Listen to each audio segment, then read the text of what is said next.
To discuss today, how do you negotiate with your stubborn child when they're acting like a terrorist and when you're embarrassed in public? So, if you've ever had that meltdown in the superstore or in the parking lot or at the playground, and I am completely delighted to introduce Darren to you. So, Darren is a super dad, a super grandpa, and his real, I feel, superpower is in helping teams come together and corporately.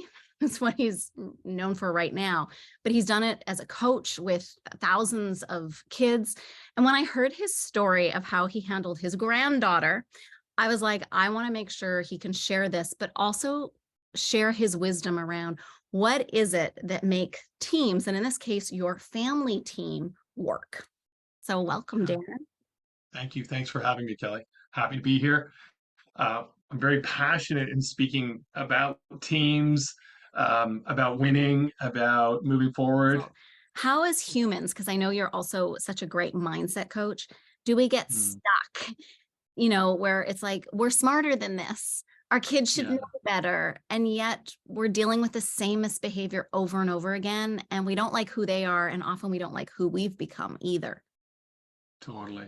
And know that it's such a common thing. It's not like you're so weird for thinking or feeling that, but this is a very common thing, whether it's as a parent, as a boss at work, part of a team. It's like, what the heck is this person doing? I don't understand it.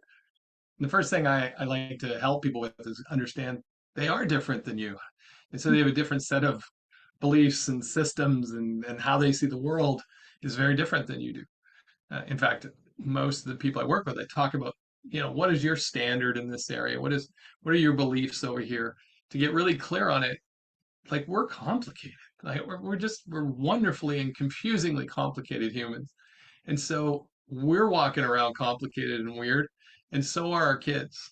And so the weirdness that adds to it is that we think they should be more like us, or they should do it our way. They shouldn't do the mistakes that we did. And so now we've added this ridiculous mindset piece of like, oh, it's not good enough, they're not enough, they shouldn't be doing this. And then we can add if it's in public, oh my gosh, then we got our whole another aspect of embarrassment, shame, blame, guilt, all stuff that, I'd say is below the line and not helping. So know, first of all, that the chaos is beautifully chaotic and it doesn't feel that way when you're in the middle of it. It That doesn't. hopefully, It doesn't. hopefully you can get to the place where you go, well, I'm doing it better. Like that didn't last as long, or there was something good out of this, or I'm going to remember this for next time. And that's what I believe. If we can keep growing and learning, we'll figure it out.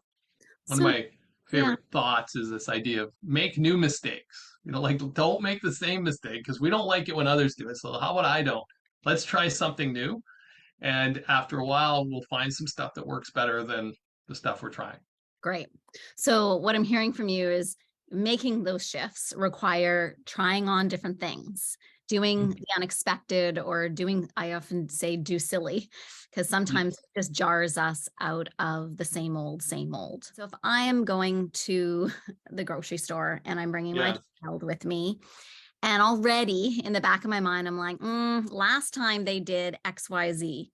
Yes. What are some suggestions or mindsets that parents can go into public situations, or maybe it's bringing their kiddo to their in-laws where they're like, oh my gosh, the last family dinner, they started throwing food. I could see those raised eyebrows. What are some of the mindsets that are more helpful? Yeah. Great question. I use a grocery store because I mean most people have that experience and have had kids do some things that they're not thrilled about, and say do it differently is it's one of my first thoughts. It's like literally, hey, we went in this store before and it went poorly. Let's do it differently. So first, I would get clear on my intention, and so hey, this is my intention. It's going to take this long.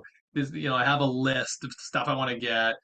I'm going to make the time frame intentional. So I'm not going to go and wander. I know most parents right now are going as if we do that, but to be more intentional. So like be clear, this is going to take this long. Then I would have that discussion with my young child and say, this is how long I'm intending to go. And of course, they may not hear it that way, but this is how long it's going to take. And here's the standards, or here's what we're expecting. So we're going to go and do this thing. It's going to take this long. Here's what I'm looking for from you, and here's what I'll give. So I'm going to be busy finding groceries, but we can connect, or whatever it is, the thing that we know our kid needs. How do we know what our kids need? The hint is in their actions. The hint is in their actions. So what could it be if someone, let's say they're pulling all the groceries off the shelf?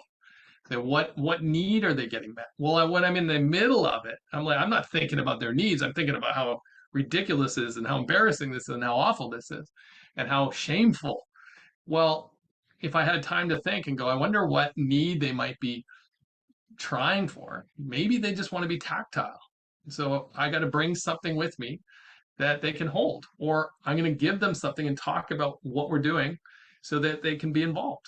Mm. I'll try that. Remember, I said earlier, make new mistakes. I'm not saying you're going to nail it, but we're doing it differently. We're getting them involved, and maybe we'll find something because there is no here's the magic answer all the time. I don't think. Darren, I'm hearing from you that there's also a high level of presence, because as soon as Yeah, you set an intention, you're going to be more present rather than just going in like you usually do. And that in and of itself, I believe makes us more able to see what our kids' real need is, and also to respond rather just react from an automated um, behavior that we have, or trigger that we have as well. Would you 100%. tell the story? Because I know we don't have a lot of time, and I want to get Sure. the story in, because I really think that there's so many gems of wisdom in your experience at the beach with your granddaughter and what happened. And how I also love how you said that was a turning point in your relationship. It really was. I got to see my granddaughter quite a bit, and I know it's a different relationship that grandparents have versus parents. So don't hear it as, oh yeah, that would be easy, but because it is easier to be a grandparent. But on a trip to the beach, we were spending some time together, and we had a set time. You got to be back by this time, and that's always what I find a lot of conflict comes from, is trying to fit into some time frame. But we had to be back at a certain time. We were at the beach and everything was fine until it wasn't. And basically, my granddaughter got wet and she didn't like the feeling of wet sand. Well, we were on this huge beach, miles it felt like to get back to the car, and she is having a meltdown, like full on the ground, freaking out. And I'm having a conversation with her, trying to get her reasonable, whatever that means, and having very little luck. So I told her, I'm going to go sit over there. And when you're ready to talk, I would love to talk to you. Well, she kept going. She kept doing her thing to the point where other people came over to see if they could help, which you can't negotiate with the terrorists. So, say right in the middle of the whole terrorism, it was they were sent packing by this person, this young kid throwing sand at them and telling them all to leave her alone. The entire experience took about 10 minutes, 8 to 10 minutes. It felt like 3 hours. But she was able to finally calm down and called me over, said, I want to talk. And we actually decided to meet in the middle because I was still, I'm not sure. I'll go here. And she came, and then we talked. We talked about a plan of how do we want to go from here. And we held hands and went back to the car. We were late getting to where we were, but it was a couple minutes. It wasn't bad. And to this day, I'd say we had such a shift in our relationship because I think she was pushing, like she was used to getting her way. When I don't even know what she wanted, to be honest, because I wasn't negotiating at the time. I was just going, hey, I see you behaving a certain way. This isn't going to work for what we need.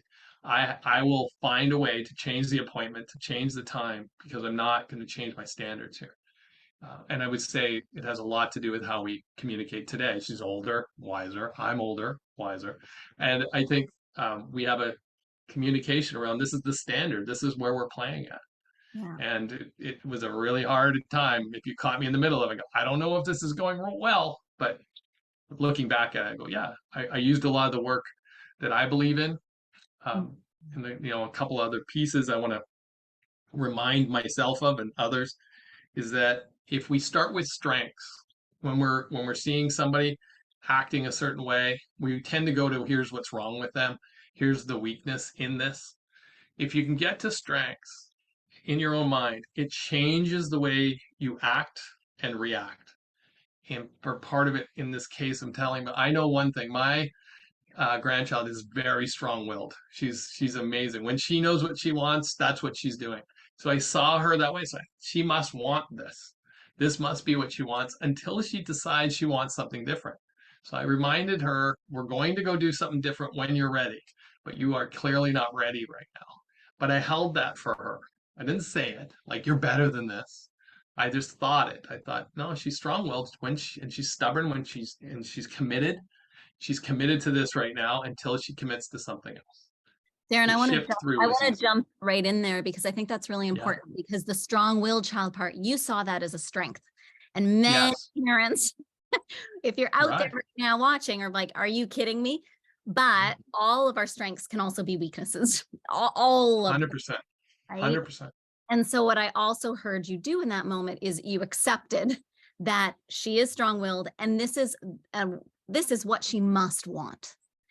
And in Yes. that, I feel there's a certain freedom, there's a certain possibility space that opens up rather than making her wrong. This is bad. This sucks. And Which we she don't, clearly was, by the way, as the parents are going, well, that's not okay. You are correct. It wasn't, but nobody was getting hurt. We were safe outside of being judged by the people. Like, can't you control your child or grandchild? It's like, hey, we're just doing this right now. And I think you mentioned it earlier. I stayed present. I stayed present inside of the uncomfortability and I held her strengths as more important than her actions. It was just a behavior.